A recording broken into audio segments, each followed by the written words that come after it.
Hello students, good morning. Me Nate madam. Students, today we have to learn periodic classification of elements.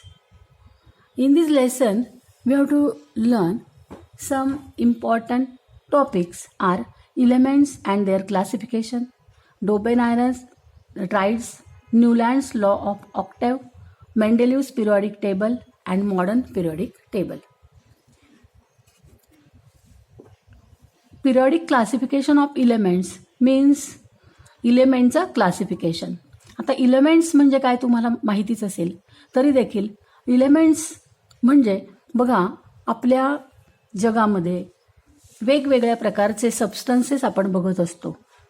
For example लाकूड, काच, aluminium, पाणी, सरबत,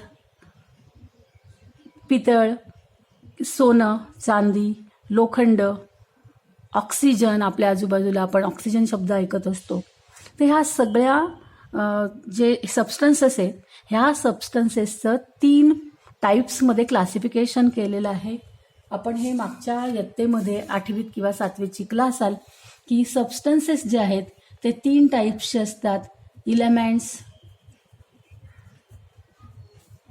compounds and mixture. आता elements, compounds, मिक्सचरमध्ये इलेमेंट्समध्ये असे substances येतात की ते निसर्गामध्ये, नेचरमध्ये आढळतात. उदाहरणार्थ हायड्रोजन असेल, लोखंड त्याला आपण फेरस म्हणतो, तांबे म्हणजे कॉपर, चांदी म्हणजे सिल्व्हर, ऑक्सिजन, नायट्रोजन, ऑक्सिजन हा गॅस आहे, नायट्रोजन हा गॅस आहे. हे सगळे जे आहेत ते काय आहेत, हा पण गॅस आहे. हे आहेत ते मेटल्स आहेत, म्हणजे सॉलिड स्टेटमध्ये आहेत. असे अनेक इलेमेंट्स आपण सांगू शकतो. कोळसा म्हणजे कार्बन आपण सांगू शकतो. Sodium, potassium, lithium, cobalt, nickel, सोने म्हणजे Au. असे जवळजवळ आजपर्यंत 118 इलेमेंट्स नोन आहेत. आजपर्यंत 118 इलेमेंट्स नोन आहेत.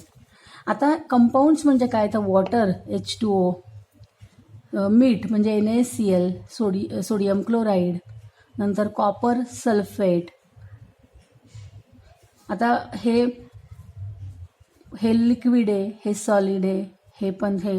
आता आपण जर गॅसमध्ये बघितलं तर कार्बन डायऑक्साईड सगळ्यांना आपल्याला माहिती आहे, हा आहे गॅस स्टेटमध्ये कंपाऊंड.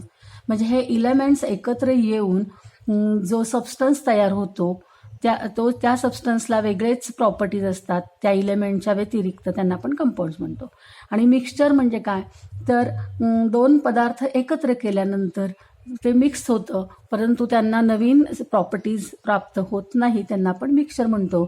उदाहरणार्थ टी असेल म्हणजे चहा बनवतो आपण, टी, किंवा चिवडा असेल, किंवा सरबत असेल, सोल्युशन ऑफ सॉल्ट मिठाचं पाणी. तर हे सगळे काय आहेत, मिक्सचर्स आहेत. तर आज आपण इलेमेंट्सचं क्लासिफिकेशन कसं केलं गेलेलं आहे पूर्वीपासून त्याचा अभ्यास करणार आहोत.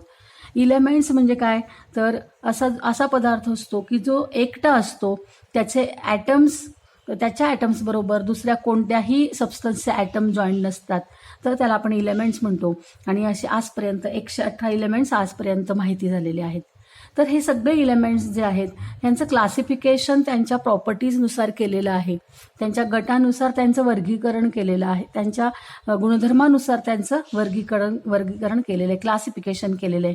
म्हणजे आता हे क्लासिफिकेशन कशासाठी केलं जातं, तर ह्या सगळ्या इलेमेंटचा चांगला व्यवस्थित पद्धतीने सिस्टमॅटिक स्टडी होण्यासाठी ह्याचं क्लासिफिकेशन केलं जातं. इवन कोणत्याही गोष्टीचं क्लासिफिकेशन हे त्याच्या सिस्टमॅटिक स्टडीसाठीच केलं जातं.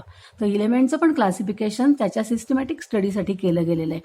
आता आपण बघूया की इलेमेंटचं क्लासिफिकेशन कोणत्या वर्षापासून किंवा कोणत्या काळापासून कशा कशा पद्धतीने केलेलं आहे त्याचा आपण स्टडी करणार आहोत. बघा, classification of elements. Today 118 elements are known to the scientific world.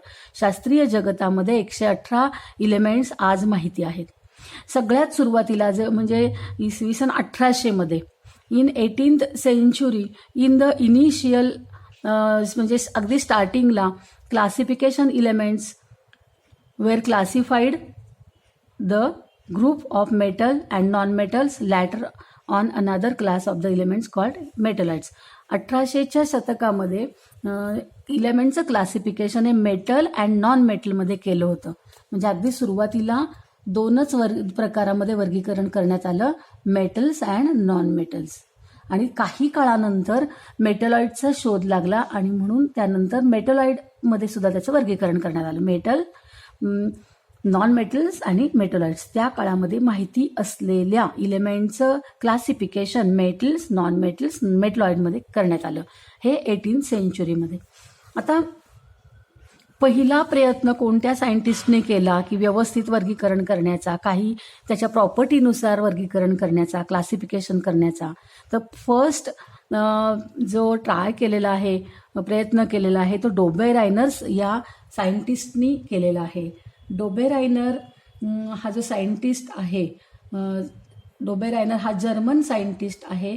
त्यांनी काय केलं, Dobereiner made groups of 3 elements each having similar chemical properties and called them triads.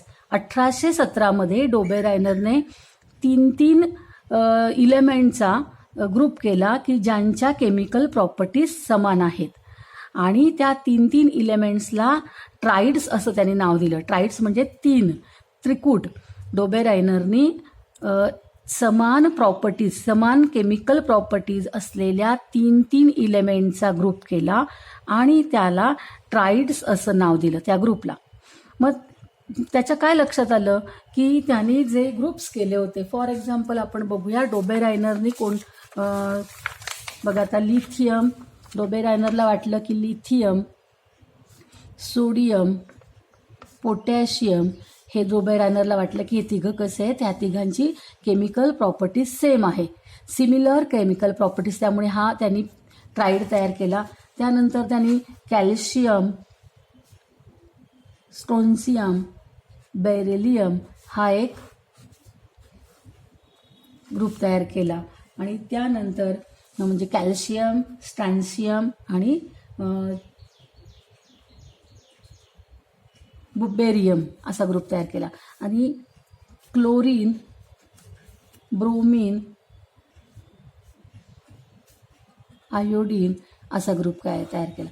म्हणजे लिथियम, सोडियम, पोटॅशियमचे केमिकल प्रॉपर्टीज सिमिलर आहे असं डोबेरायनरला वाटलं, म्हणून त्यांनी हा फर्स्ट ग्रुप तयार केला. नंतर कॅल्शियम, स्ट्रॅन्सियम, बेरियम यांचं केमिकल प्रॉपर्टीज सिमिलर आहे असं दिसून आल्याने त्यांनी याचा एक ग्रुप तयार केला. क्लोरीन, ब्रोमीन, आयोडीन यांच्या केमिकल प्रॉपर्टीज सिमिलर आहेत असं दिसून आल्यानंतर त्यांनी याचा एक ग्रुप तयार केला. अशा पद्धतीने तेव्हा माहिती असलेला सगळ्या इलेमेंटच्या केमिकल प्रॉपर्टीच्या नुसार त्यांनी 3 इलेमेंटचे ग्रुप तयार केले, तिघांचे ग्रुप, आणि ह्यांना त्यांनी ट्राइड्स असं नाव दिलं. ट्राइड्स म्हणजे त्रिके. ट्राइड्स म्हणजे काय, त्रिके. डोबेरायनर्स ट्राइड्स असं त्यांनी त्याला नाव दिलं. आता हे ट्राइड्समध्ये त्याला एक अशी गमतीशीर असा संबंध दिसून आला की हे जे ट्राइड्स आहेत यांच्या ॲटोमिक मासमध्ये त्यांना काहीतरी रिलेशन दिसून आलं. ॲटोमिक मासमध्ये काहीतरी रिलेशन दिसून आलं, काहीतरी गमतीशीर रिलेशन. तर ते काय रिलेशन होतं बघा. तर डोबेरायनरनी हे जे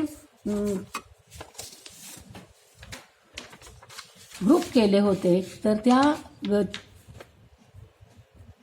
ग्रुपची, त्या इलेमेंटची अरेंजमेंट त्यांनी कशी केली, तर त्या इलेमेंटची अरेंजमेंट त्यांनी त्याच्या ॲटोमिक मासच्या चढत्या क्रमानुसार केली. आता समजा याचा ॲटोमिक मास लिथियमचा ॲटोमिक मास 6.9, सोडियमचा ॲटोमिक मास 23 आणि पोटॅशियमचा ॲटोमिक मास 39.1. अशा त्यांच्या ascending order of atomic mass. He arrange the elements to ascending order of their atomic masses. त्यांच्या ॲटोमिक मासेसच्या चढत्या क्रमाने मांडणी केली. आता हे पहिलं एक्झाम्पल. आता दुसऱ्या एक्झाम्पलमध्ये सुद्धा बघा, कॅल्शियमचं ॲटोमिक मास 40.1, स्टॅन्शियमचं ॲटोमिक मास 87.6 आणि बेरियमचं atomic mass 137.3. Ascending order to the atomic mass. त्यानंतर बघा, क्लोरीनचं ॲटोमिक मास 35.5, ब्रोमीनचं ॲटोमिक मास 79.9 आणि आयोडीनचं ॲटोमिक मास 126.9. तर अशा पद्धतीने त्यांनी जे ट्राईड्स तयार केले होते, डोबेरायनरचे ट्राईड्स, त्या डोबेरायनरच्या ट्राईड्सच्या अरेंजमेंटनुसार त्यांनी कशानुसार केली, त्याची अरेंजमेंट त्यांनी त्याच्या ॲटोमिक मासच्या चढत्या क्रमानुसार केली प्रत्येकाची. आणि त्याला एक विशिष्ट असा गुणधर्म तिथे दिसून आला किंवा विशिष्ट प्रॉपर्टी त्याच्या लक्षात आली की त्यांनी बघितलं की शेवटचे जे दोन आहेत यांच्या ॲटोमिक मासची ॲव्हरेज त्यांनी काढला. म्हणजे मीन म्हणजे average mean of atomic mass of lithium and potassium हे काढल्यानंतर मीन काढल्यावर त्याच्या एक गंमत लक्षात आली. 6.9 प्लस 39.1/2 हा मीन काढला, सरासरी काढली ह्या दोघांची. आणि ह्या दोघांची सरासरी काढल्यानंतर त्यांच्या असं लक्षात आलं की ही सरासरी जी आहे बघा, ही ॲडिशन आली 46/2. आणि त्याच्या लक्षात आलं, डोबेरायनरच्या असं लक्षात आलं की ही ॲव्हरेज जी आहे ती मिडल इलेमेंटच्या ॲटोमिक मास बरोबर आहे. हा कुणाचा ॲटोमिक मास आहे, तर सोडियमचा ॲटोमिक मास आहे. त्यांनी दुसऱ्यासाठी सुद्धा तोच प्रयत्न केला आणि काय होतंय बघितलं बघा. Mean of atomic masses of calcium and barium. तर इथे असं लक्षात आलं की 40.1 प्लस 137.3/2. आता ही ॲडिशन आली 177.4/2. आणि हा ॲव्हरेज बघा काय आलेला आहे 88.7. म्हणजे हा जो average mean of the atomic mass of the calcium and barium is approximately same to the 87.6. हा ॲप्रॉक्सिमेटली 87.6 इतका आलेला आहे. म्हणजे 88.7 हा जवळजवळ 87.6च्या जवळ पोचलेला आहे. म्हणजेच पुन्हा कॅल्शियम आणि बेरियमच्या ॲटोमिक मासची मीन किंवा ॲव्हरेज हा स्टॅन्शियमच्या ॲटोमिक मास इतका आलेला आहे. त्यानंतर त्यांनी पुन्हा क्लोरीन ब्रोमीनसाठी सुद्धा केलं की मीन ऑफ